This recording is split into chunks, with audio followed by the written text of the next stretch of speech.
President Donald Trump to clean up corruption in our government at the lowest level of employees to the highest.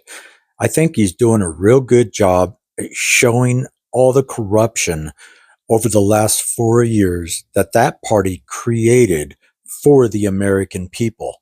They used our tax dollars to scheme, connive, and steal from the American people. Our tax dollars are not a pawn. Our tax dollars should be put back to our economy, working for the American people and not against us.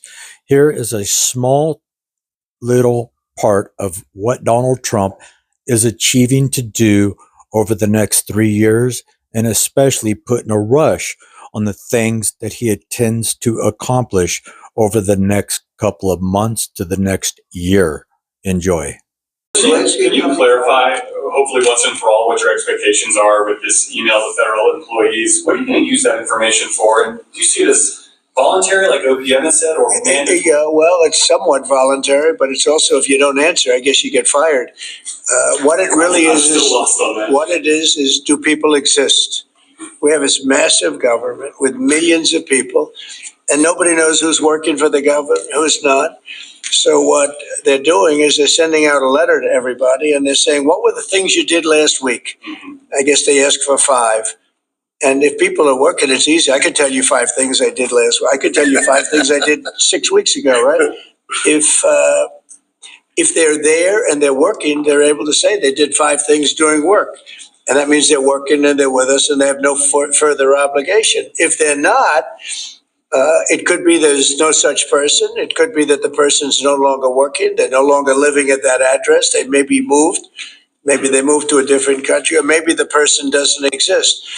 And we then take that person off the payroll, and we save a lot of money by doing that. Musk has said that. The order itself doesn't say that. I think that's part of the confusion. Is he speaking for you when he says? Yeah. Everybody speaks for me. I'm the one. I'll take responsibility. You know the old statement, the buck stops here, right?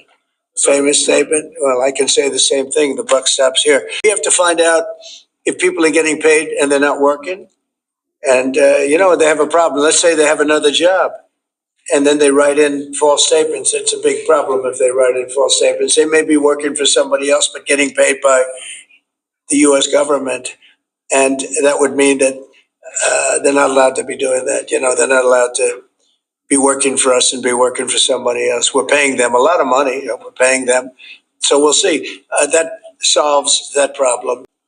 And look, we're spending hundreds of billions of dollars on Ukraine and Russia fighting a war that should have never, ever happened. That's a war that would have never happened if I were president. And it didn't happen for 4 years. People say, how do we know that it didn't happen for 4 years? Would have never happened. And nevertheless, this guy went into this situation and he spent money like nobody's ever seen, $350 billion. The other thing that we don't like is that Europe has spent $100 billion. We've spent $350 billion. Europe gets their money back because they spent it in the form of a loan. And we just gave them, whether it's 300 or 350 billion, nobody really knows. They can't even tell me the answer to that, but it means probably more than that. So what we're doing is now we're saying, look, we want to be secured. We want to get that money back. We're helping a country through a very, very big problem, a problem like very few people have had. Shouldn't have had this problem because it shouldn't have happened, but it did happen.